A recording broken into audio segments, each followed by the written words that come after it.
Good morning. My name is Kent Kim. Yesterday, we had an elucidating exchange of ideas on how to strengthen the global initiatives and cooperation in higher academics. Today, we have asked three honorable scholars to discuss and ponder South-South cooperation in higher academics.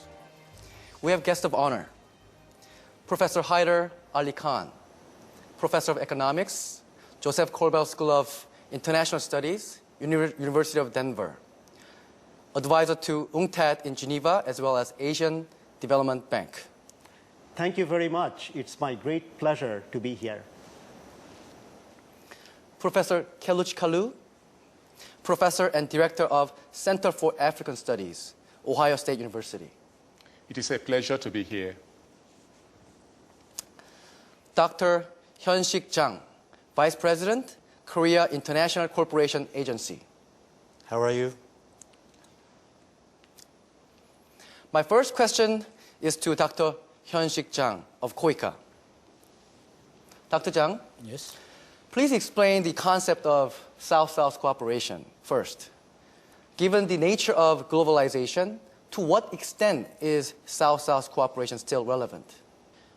Simply saying, South-South cooperation is cooperation among developing countries by sharing their techniques and financial resources. Therefore, it is a very good scheme. As of today, which was welcomed by international community. Oh. And also, in a globalization year, I think South cooperation is welcomed because North-South cooperation is a traditional scheme of cooperation was a little criticized by developing countries that it is not working. But South-South cooperation is a new scheme by knowing each other, by understanding each other. So I think it is very innovative schemes. Professor Haider Ali Khan, what areas of South-South cooperation currently exist, and how might such areas be enhanced? Yes, well, given what we just heard from Dr. Jang, potentially there are many areas of South-South cooperation. But from my experience in advising various international organizations and working with NGOs and doing research in the academe, I would say that there are three major areas. First is cooperation in trade. And second would be cooperation in terms of finance and monetary matters. And third would be in technology and, most importantly, knowledge that is related to technology. And here, I think education becomes very, very important indeed. So these three concepts are all intermingled. Exactly, exactly. Great. How about Professor Kalu? The early stages of South-South cooperation are known to be labor-intensive, technological cooperation. How did the support and cooperation in higher education area become so significant in South-South cooperation? Thank you for the question. If we think back to why the South-South cooperation occurred, most of the southern countries were in the periphery of world economy, dominated, of course, by industrialized countries. If we go back to the Bandung Conference of 1955, the original Africa-Asia relationship, you come to understand the need for those who were marginalized to begin to think of ways to collaborate in international organizations against trade restrictions by the industrialized countries. It is in this context that most of the South-South countries found themselves to have quite a large pool of labor, not a lot of technology. And so the labor-intensive nature of the cooperation was supposed to result in a situation where countries with large pool of labor will become the location of manufacturing facilities, which then will lead to export to more advanced countries. In that regard, it worked out in some areas, and some areas remain lacking. So there was a gradual process. Yes. Back to Professor Khan.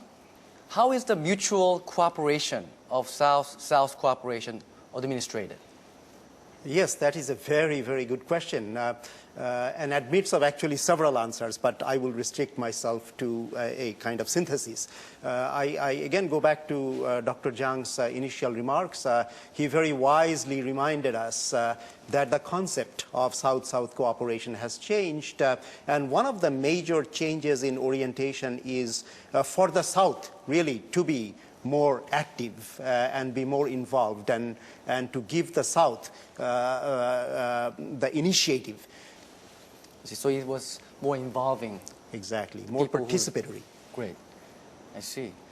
Related to that, Dr. Zhang, Yes. what is the meaning of South-South cooperation and what are the different characteristics compared with the traditional development modality like North-South cooperation, and how this scheme can make some differences in development impacts? I think there are many salient differences between North-South cooperation and South-South cooperations. The first, North-South cooperation is very vertical. As Professor Khan mentioned, that South-South cooperation is cooperation among developing countries. They understand each other, especially in similar social cultural settings. They observe together very deeply, so that the impact of aid is working. So it seems to me that the South-South cooperation is very horizontal, while North-South cooperation is vertical. On the other hand, I think the strength of South-South cooperation is it is quite replicable to other developing countries as well, because they believe each other. This is very important. You mentioned horizontal. Yeah, horizontal, very horizontal. Yes, yeah. Professor Kalu, just as Dr. Zhang mentioned, we can extend, what are some of the strengths and weaknesses or advantages and disadvantages of South-South cooperation? As I mentioned before, the cooperation occurred in a context in which you have more advanced countries with all the knowledge in terms of trade, rules, manufacturing, import, export.